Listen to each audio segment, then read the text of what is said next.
Okay,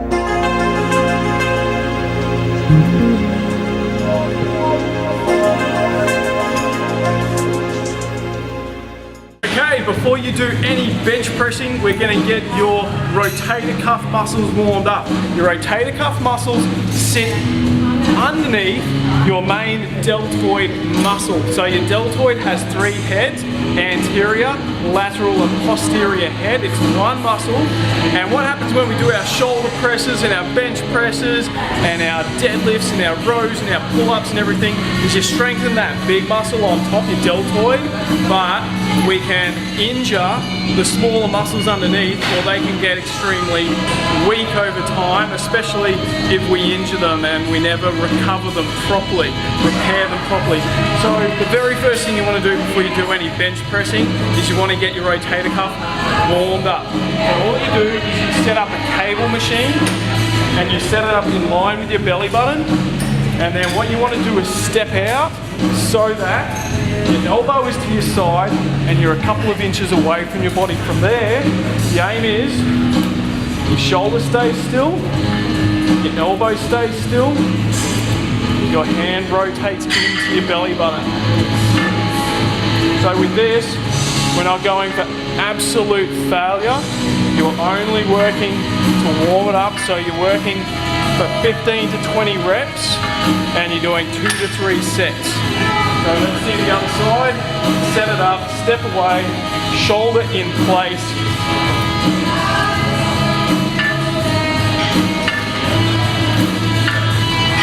Once again, hardest part of the exercise is pulling it in, so that's when you breathe out. You're going to feel the burn up through the front of your shoulder here, which is where you're also going to feel it doing your bench press. Get it warmed up, then you can get started on your bench press, which is next.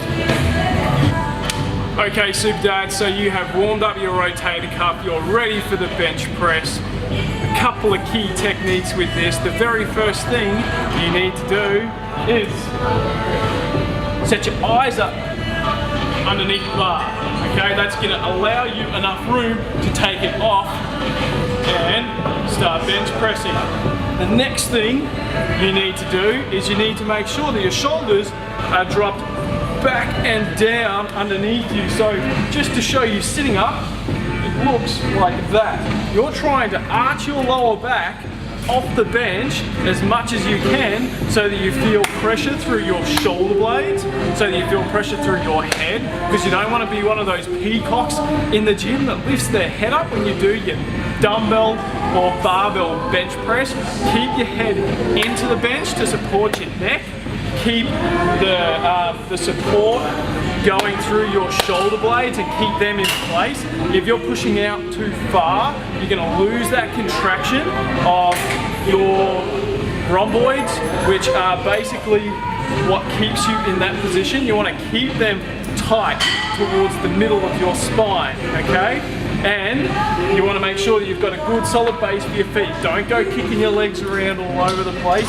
Keep them solid on the ground, even if you just want to push through your toes, okay? So it looks like this.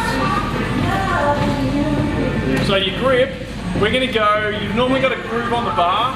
You're going to find what feels good for you. Obviously you can use a narrow grip to work your triceps more and your internal pecs. You can use a wider grip, or you can use just a traditional grip, which is between the narrow and the wide, okay? Let's use traditional grip today. So we're going to go pinky on that groove. Make sure your hands are always perfectly lined up so you're not pushing up unevenly. So we're going to set up like that, lift up, tuck under. Okay, this is my trick. Lift up, tuck under. From there, good solid base. Lower back is arched out. Big breath in, take it off. Okay, set yourself up. Breathe in, breathe out.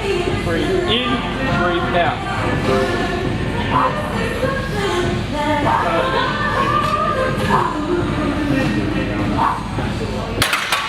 Now you'll see I'm actually using a thumbless grip. I don't have my thumbs around. I've got them the same way as my fingers. Personally, I feel the chest working more when I do that. If you feel uncomfortable doing that, like it's going to roll out of your hands, go the other way. No major difference. It's just a little tip and technique that I've picked up over the years, okay? What else do I need to cover here?